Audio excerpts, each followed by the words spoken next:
वो एक कंप्लीट अपने आप में एक फिल्म मेकर थे।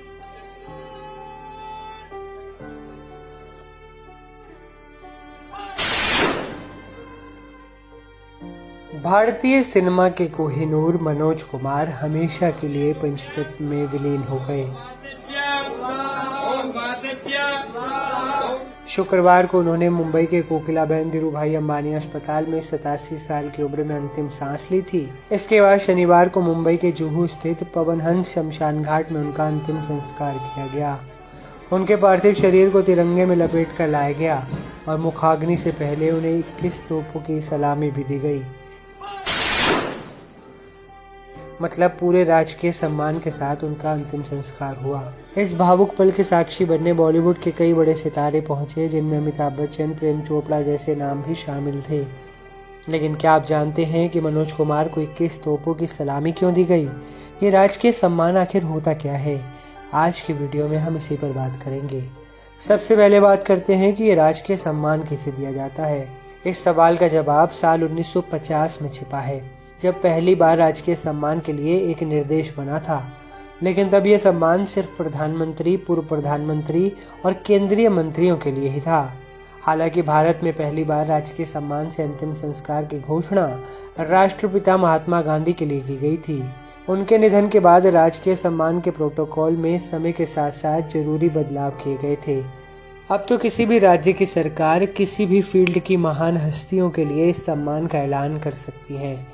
इस विशेषाधिकार का उपयोग राज्य के सीएम अपने कैबिनेट मंत्रियों की सलाह से ही करते हैं।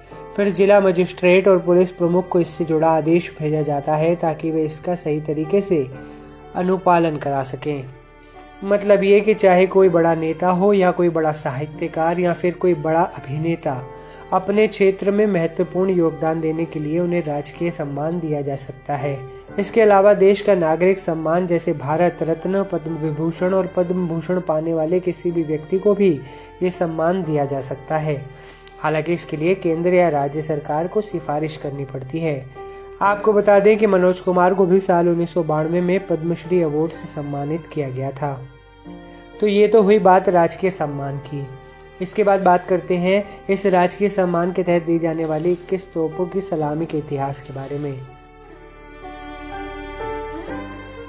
आजाद भारत में 21 तोपों की सलामी पहली बार 26 जनवरी 1950 को दी गई थी, जिस दिन देश का संविधान लागू हुआ था। 21 तोपों की सलामी को देश का सर्वोच्च सम्मान माना जाता है। 1971 से इसे सर्वोच्च सम्मान के रूप में देखा जाता है। जिनका अंतिम संस्कार राजकीय सम्मान के साथ किया जाता है, उन्हें 21 तोपों की सलामी दी जाती है। जानकारी के मुताबिक 21 तोपों की सलामी को 52 सेकंड में पूरा किया जाता है, क्योंकि राष्ट्रगान भी 52 सेकंड में पूरा होता है। झंडा फहराने के साथ ही राष्ट्रगान शुरू होता है और बैकग्राउंड में 21 तोपों की सलामी दी जाती है। आपको ये जानकर हैरानी होगी, लेकिन 21 तोपों की सलामी सिर्फ 7 तोपों से ही दी जाती है और इसके अलावा एक अन्य तोप होती है जो उल्टी दिशा में रहती है। यानी टोटल 8 तोपें मौजूद रहती हैं। इनमें 3 राउंड में 7 तोपों का इस्तेमाल सलामी देने के लिए किया जाता है। तो ये था जवाब इस बात का कि मनोज कुमार को अंतिम संस्कार से पहले 21 तोपों की सलामी क्यों दी गई। आपको हमारी ये जानकारी कैसी लगी नीचे कमेंट्स में जरूर बताएं।